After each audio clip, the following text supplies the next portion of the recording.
PC. ജോർജിന്റെ മുലപരാമർശത്തിന് പിന്നിൽ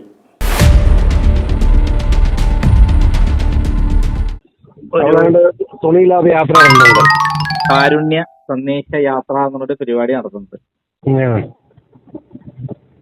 cancer, ധനാർബുദ ചികിത്സയുമായി ബന്ധപ്പെട്ട് ബോധവൽക്കരണം എന്നാ പറഞ്ഞിരിക്കുന്നത്.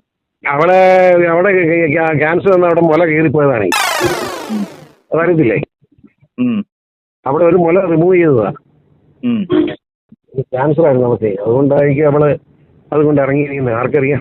കാട്ടുപോത്തിന് കാട്ടുപന്നിയിലുണ്ടായ പടുകുരിപ്പ് എന്ന് സ്വന്തം കുടുംബക്കാർ തന്നെ വിശേഷിപ്പിക്കുന്ന പി.സി. ജോർജ് എന്ന സാമൂഹിക വിപത്ത് കഴിഞ്ഞ ദിവസം ക്രൈം നന്ദകുമാറിന് നൽകിയ ഒരു അഭിമുഖത്തിൽ കേരള കോൺഗ്രസ് മാണി വിഭാഗം ചെയർമാനും രാജ്യസഭാംഗവുമായ ജോസ് കെ മാണിയുടെ ഭാര്യ നിഷ ജോസിനെതിരെ വളരെ അപകീർത്തികരമായ ഒരു പരാമർശം നടത്തുകയുണ്ടായി.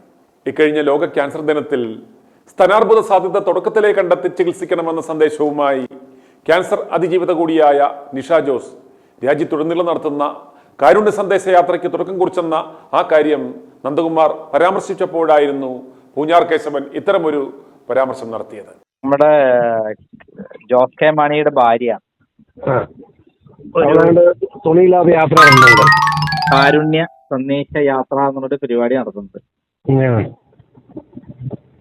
ക്യാൻസർ, ധനാർബുദ ചികിത്സയുമായി ബന്ധപ്പെട്ട് ബോധവൽക്കരണം എന്നാ പറഞ്ഞിരിക്കുന്നത്. അവിടെ ക്യാൻസർ വന്ന അവിടെ മുല കീറിപ്പോയതാണ്. അതറിയത്തില്ലേ? അവിടെ ഒരു മുല റിമൂവ് ചെയ്തതാ. ക്യാൻസർ ആയിരുന്നു നമുക്ക്. അതുകൊണ്ടായിരിക്കും അതുകൊണ്ട് ഇറങ്ങിയിരിക്കുന്നത്. ആർക്കറിയാം? ഇപ്പം വലിയൊരു എന്താണ് സോഷ്യൽ പ്രവർത്തകയായിട്ട് ഇറങ്ങിയിരിക്കുകയാണ്. ക്യാൻസർ വേറെ മനുഷ്യനെയാണ്, കളിപ്പീരാണ്. നമുക്ക് അത് കഴിയില്ല. മുല എന്ന് പറയുന്നത് നിഷയ്ക്ക് മാത്രമുള്ളതല്ലെന്നും പി.സിയുടെ അമ്മയ്ക്കും അതുണ്ടായിരുന്നു എന്നും അത് കുടിച്ചു വളർന്നാണ് ജോർജിന് ഈ പൊണ്ണത്തടി ഉണ്ടായതെന്നും പി.സിയുടെ ഭാര്യയുടെ ആ 2 മുലകൾ കുടിച്ചാണ് മകൻ ഷോൺ വളർന്നതെന്നും അവന്റെ ഭാര്യയ്ക്കും ഈ അവയവമുണ്ടെന്നും പലരും പി.സിയെ ഓർമ്മിപ്പിച്ചു. അവർക്കും ഈ അസുഖമൊക്കെ വരാൻ സാധ്യതയുണ്ടെന്നും അവർക്ക് അങ്ങനെ സംഭവിക്കാതിരിക്കട്ടെ എന്നും പലരും ആശംസിക്കുകയുണ്ടായി. പക്ഷേ കാട്ടുപോത്തിന് കാറ്റ് പിടിച്ചതുപോലെ ഇതൊക്കെ കേട്ടിട്ടും പി.സിക്ക് യാതൊരു നാണവും ഉണ്ടായില്ല. ജോസ് കെ മാണിയുടെ ഭാര്യ നിഷയുടെ വിഷയത്തിൽ പി.സിക്ക് ഇപ്പോഴും ഇത്ര കലിപ്പിനുള്ള കാരണം 2018 നിഷ നടത്തിയ ഒരു വെളിപ്പെടുത്തലാണ്. നിഷ ജോസ് എഴുതിയ ജീവിതാനുഭവ കുറിപ്പുകളുടെ സമാഹാരമായ the other side of the life എന്ന പുസ്തകത്തിലാണ് ഈ വിവാദ പരാമർശങ്ങളുള്ളത്. പ്രമുഖ രാഷ്ട്രീയ നേതാവിന്റെ മകൻ ട്രെയിൻ യാത്രയിൽ തന്നെ അപമാനിച്ചിട്ടുണ്ടെന്നും മീറ്റു പ്രചരണത്തിൽ താനും പങ്കുചേരുന്നുവെന്നും നിഷ വെളിപ്പെടുത്തിയിരുന്നു. തിരുവനന്തപുരത്ത് നിന്ന് കോട്ടയത്തേക്കുള്ള ട്രെയിൻ യാത്രക്കിടയിലായിരുന്നു സംഭവമെന്ന് പറയുന്ന നിഷ വ്യക്തിയുടെ പേര് ആദ്യം പറഞ്ഞിരുന്നില്ല. ചില സൂചനകൾ മാത്രമാണ് നൽകിയത്.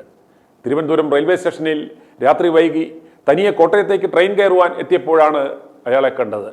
മെലിഞ്ഞ യുവാവ് രാഷ്ട്രീയ നേതാവായ സ്വന്തം അപ്പന്റെ പേര് പറഞ്ഞാണ് പരിചയപ്പെട്ടത്. അപകടത്തിൽപ്പെട്ട് തിരുവനന്തപുരത്ത് ആശുപത്രിയിൽ കിടക്കുന്ന ഭാര്യാപിതാവിനെ കാണുവാൻ വന്നതാണെന്നും പറഞ്ഞ് ട്രെയിനിൽ കയറിയ അയാൾ അടുത്തു വന്നിരുന്നു.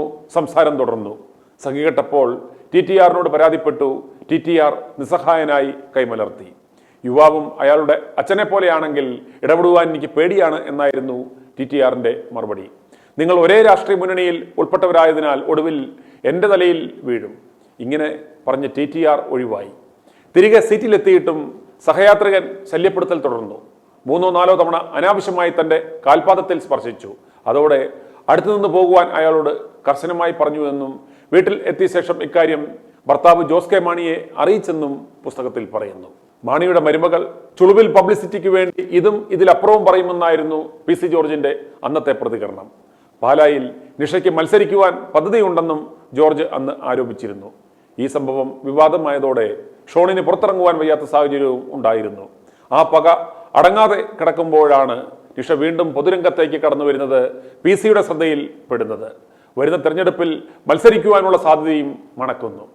ഈ ചിന്തയും ഉള്ളിലുണ്ടായിരുന്ന ആ പഴയ പകയും വെറുപ്പുമാണ് ഈ വാക്കുകളിലൂടെ തികട്ടി വന്നത്. ഇത് ആദ്യമായല്ല പി.സി ഇതുപോലെയുള്ള സ്ത്രീവിരുദ്ധ പരാമർശങ്ങൾ നടത്തുന്നത്. ഫ്രാങ്കോയുടെ പീഡനത്തിനിരയായ ആ മടത്തിലമ്മയെ ചാനലുകളിൽ വന്നിരുന്ന് അധിക്ഷേപിച്ചതിന് കയ്യും കണക്കുമില്ല. ചക്കരപ്പെണ്ണുമായുള്ള സൊള്ളലും വലിയ വിവാദമായിരുന്നു. ഇത്രയും നികൃഷ്ടമായ പരാമർശം നടത്തിയ ഈ നരാധമനെ ജയിലിലടയ്ക്ക് തന്നെ വേണം. BJP ഇനിയെങ്കിലും ഈ അമേദ്യത്തെയും ഞരമ്പൻ മകനെയും ചുമക്കുന്നത് നിർത്തണം. i2i News, an eye for truth. i2i News subscribe ചെയ്തിട്ടില്ലാത്തവർ ഇപ്പോൾ തന്നെ സബ്സ്ക്രൈബ് ചെയ്യുക. നോട്ടിഫിക്കേഷൻ ലഭിക്കുവാൻ ബെൽ ബട്ടണും അമർത്തുക.